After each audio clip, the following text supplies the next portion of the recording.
My name is John Burras, and thank you for watching my short video here. This video is called The Fitness Myth, Part 1, The Myth of Strength Training.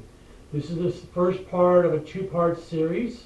The second part is called The Cardio Myth, and between those two videos I'll be sharing some exciting new information that all people will enjoy and benefit from.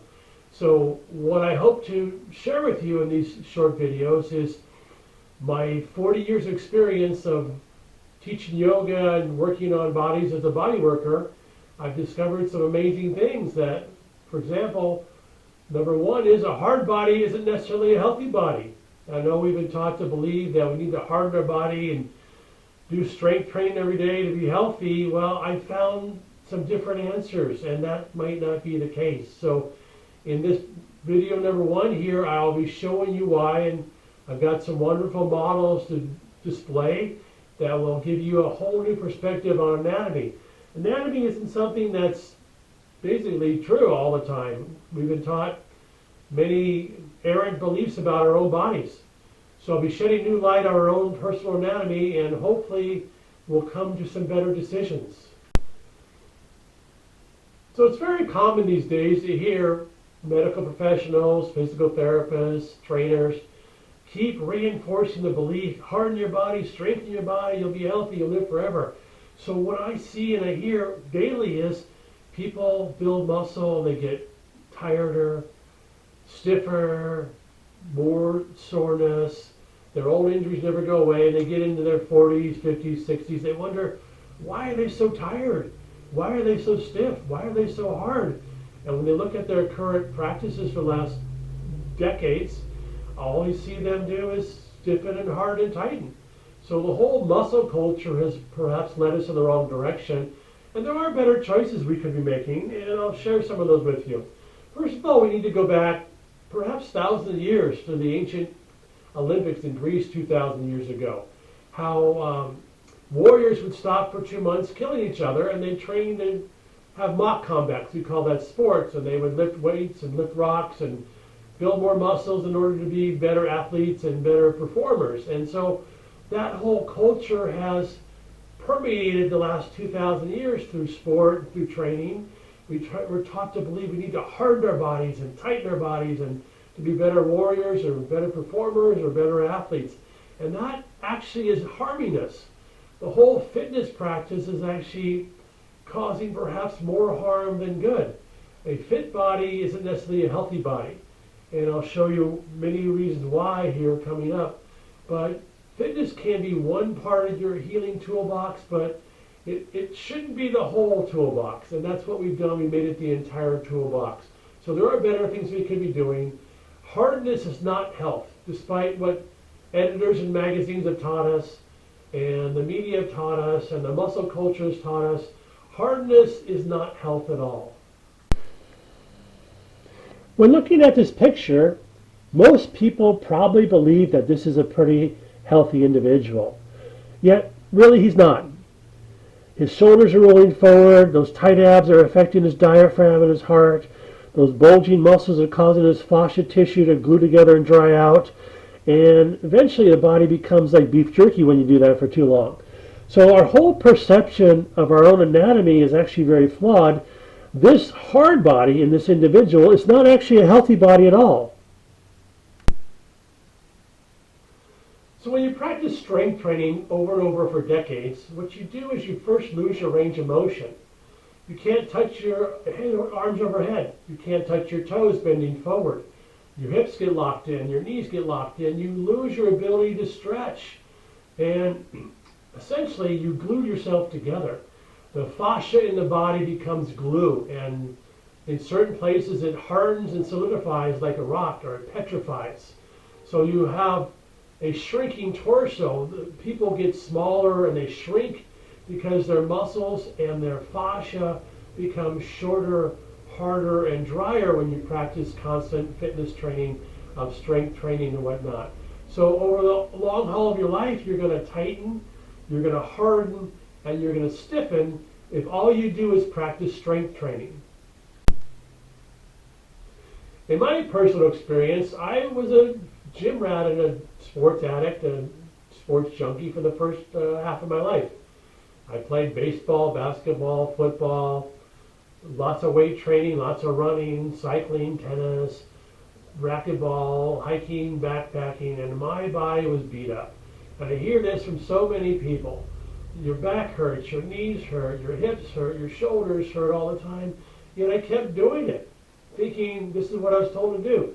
And none of my injuries ever got healed. Those knee injuries, those shin injuries, those ankle injuries, that back injury, that neck injury, never got healed by strength training alone. So it was a false sense of direction, but that was what I was told to do. And I witnessed that in so many people. And then many years ago, I started the yoga practice where I started to unravel my body and soften and open things up. And it was a completely different experience.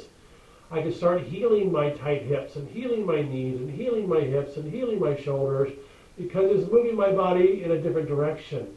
The strength training model is a contractive experience where you're tightening, hardening, stiffening, where the yoga experience is more of expansive, where you're opening and lengthening and softening. It was a completely different world I went into, but I started the first half of my life hardening, tightening, and stiffening because that's what I was told to do. We live in a muscle industrial complex. Not just one industry, but multiple industries are associated with strength training, from the nutrition industry to gyms and health clubs to clothing manufacturers and shoe manufacturers. So we have a whole economy based on muscle and strength training, and how well is it working out? Over the course of 40 years or so, I'll be teaching yoga and doing hands-on body work on private clients. The people who are the most fit aren't necessarily the healthiest. They sometimes have the worst bodies, but we have a culture that basically feeds the muscle industrial complex and keeps everything going.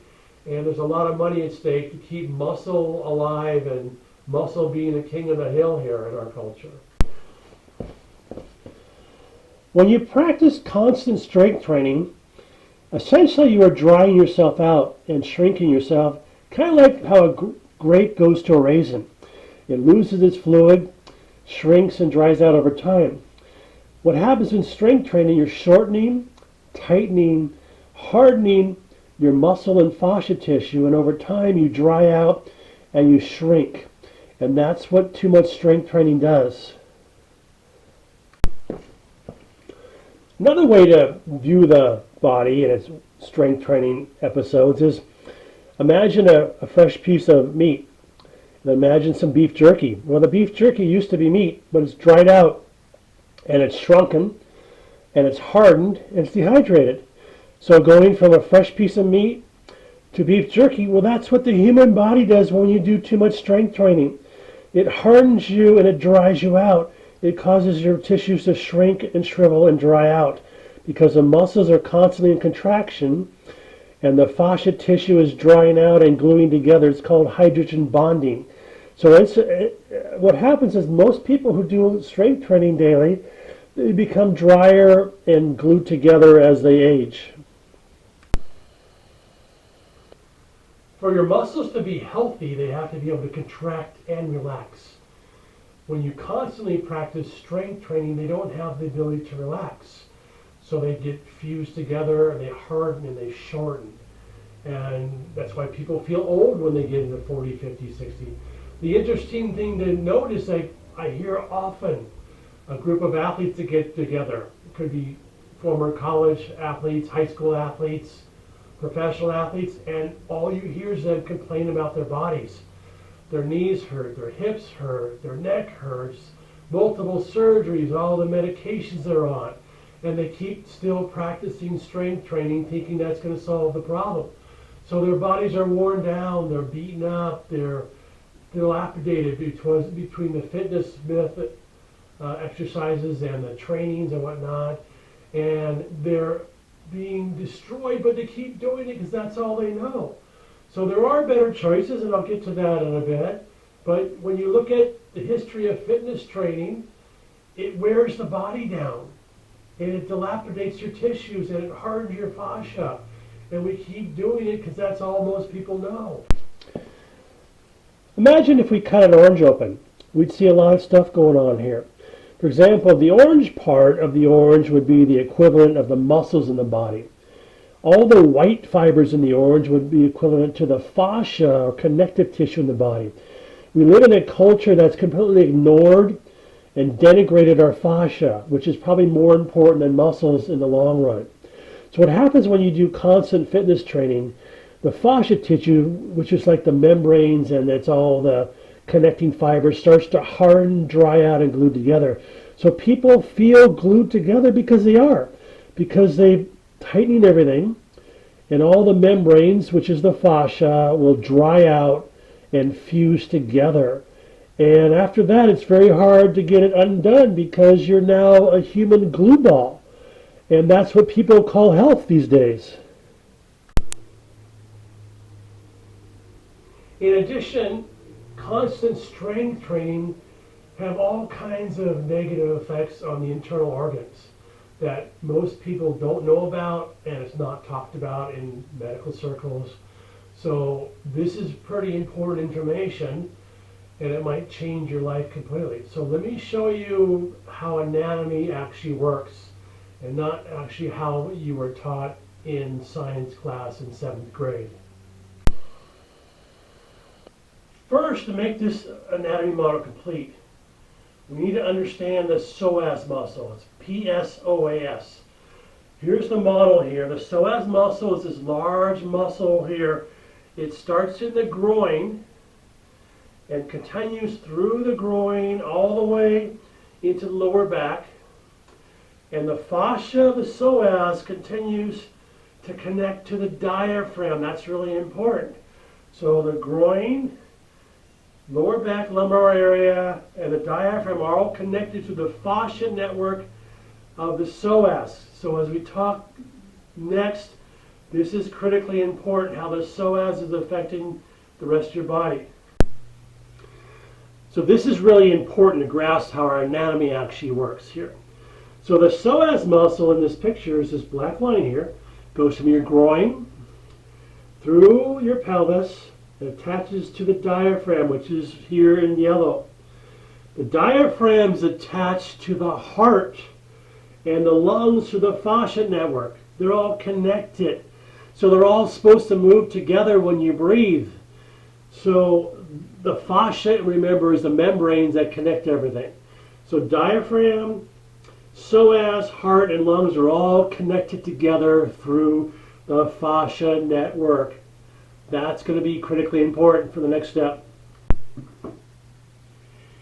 So here's where things start to become really interesting from a natural anatomy perspective.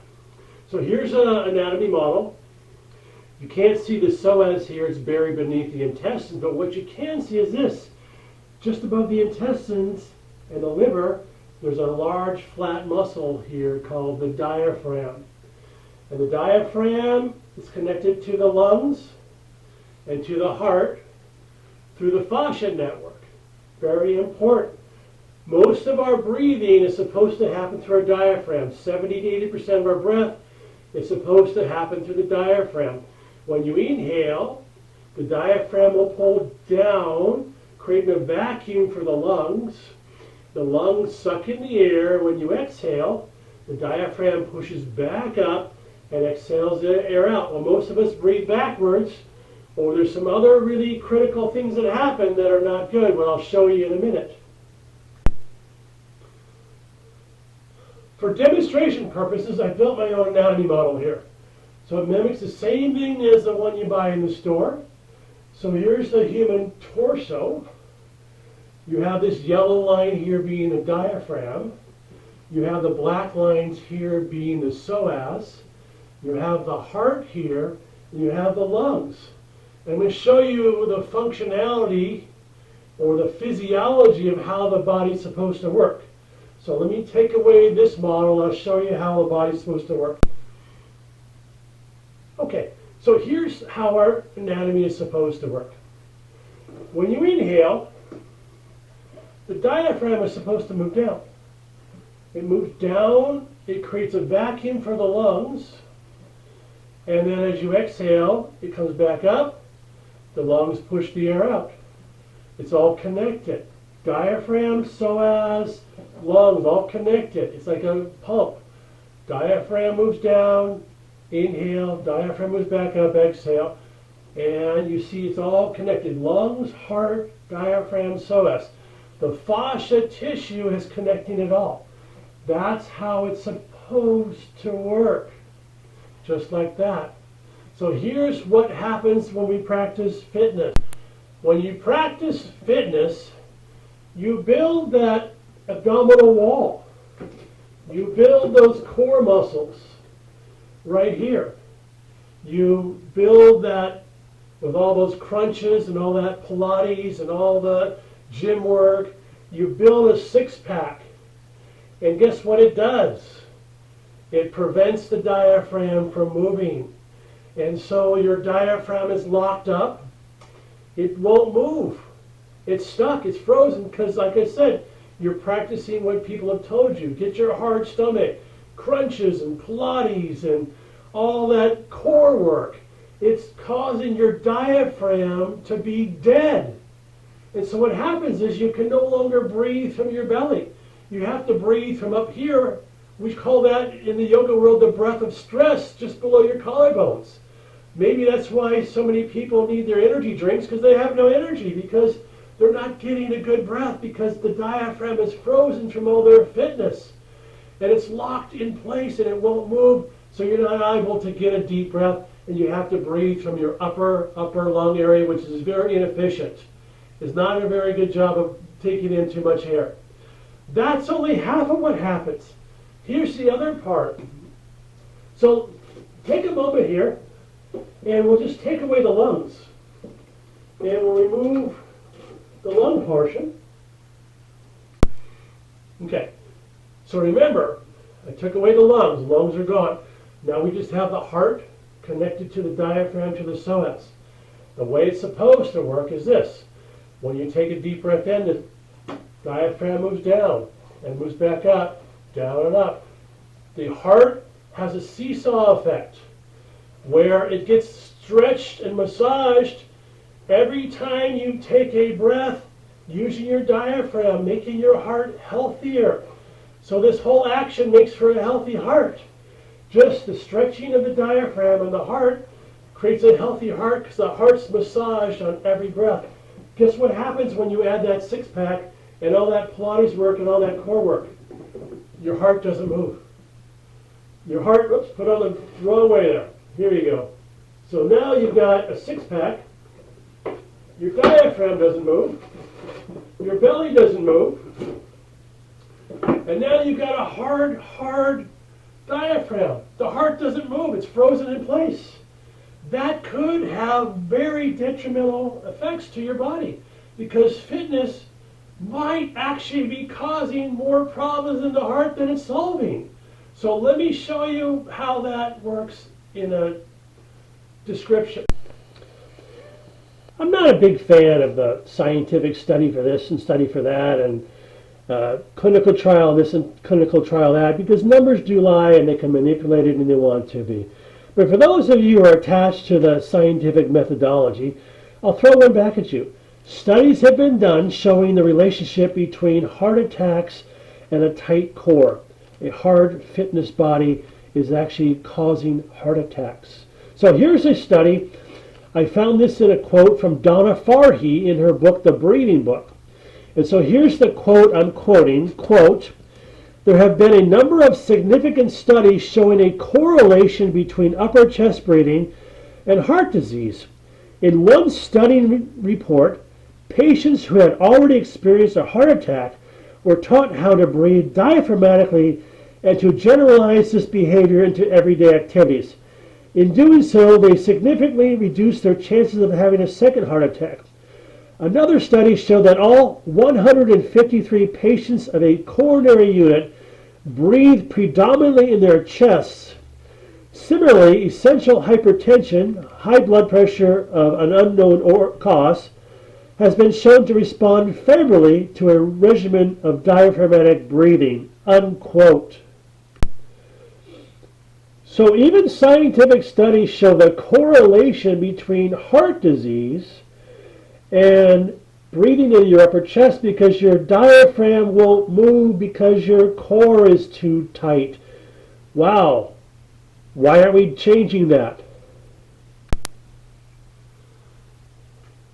So just as a refresher, so as diaphragm, heart, and the lungs are all connected to the fascia network. The membranes in the body connect it all. It's supposed to move together to be healthy. When you inhale with your diaphragm, the heart is stretched and massaged like a seesaw effect. This is how it's supposed to work to keep your heart healthy. When you practice constant fitness, Pilates, core work, crunches, boot camps, guess what happens? You put on that six-pack, it's a prison for your heart and your diaphragm. They don't move. And according to studies, negative things start to happen in your heart. So that's why fitness might not be the most beneficial thing you could be doing, as we see what it does to the inside of our body. So what's the solution? Well, as a former fitness junkie, what I would recommend now is maybe you should add more beneficial things to your health and exercise. More stretching, more yoga, more fascia body work. Things that soften, lengthen, open the body up.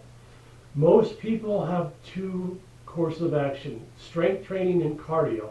The second video in the series will explore the cardio myth as well. Maybe more yoga. For example, when I became a yoga junkie, my body completely changed in a good way. And I lost a lot of that hardness, all that stiffness, all that back pain went away. So looking back at it, what would happen at 4, 5, 6 years old? We didn't play soccer or basketball or football or baseball or get involved in any of those hardcore exercises that wear our bodies down over time.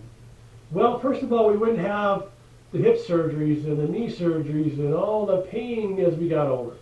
We wouldn't be on pain medications every day, and we would be bedridden in wheelchairs because our bodies would not be broken if we did yoga 4 or 5 days a week, starting at 4 or 5 years old. So that's one option. Most people wouldn't choose that option because you're going to miss out on life. You're not going to have the strength to go backpacking or kayaking or do some of the other fun things you do. So if you do engage in, I call this sport fitness world, starting young, first we need to learn how to take care of our bodies better. We should do more stretching, more yoga early on to complement whatever else we're doing. We should have better techniques to take care of us. You know, a 10-year-old girl playing soccer sprains her ankle, she's going to have a back problem when she's 30 because we're not taught how to take care of our bodies early on. So there's different course of action, more stretching, more yoga, and more ways to take care of ourselves early on so that old stiff bodies don't show up later on. Because if you just practice fitness, you're going to get stiffer, older, and tireder really quickly because it starts to wear your body down and it starts to dry your body out. And on another note, as we saw by the anatomy models, is a tight core, tight diaphragm one of the leading causes of heart attacks and heart disease? I don't know. There are scientific studies that are leaning that way. I'll let you decide. Thank you for watching this video. If you'd like to know more about me, visit my website, johnburras.com. You can also subscribe to my channel here for more leading edge videos to come. Thank you and have a great day.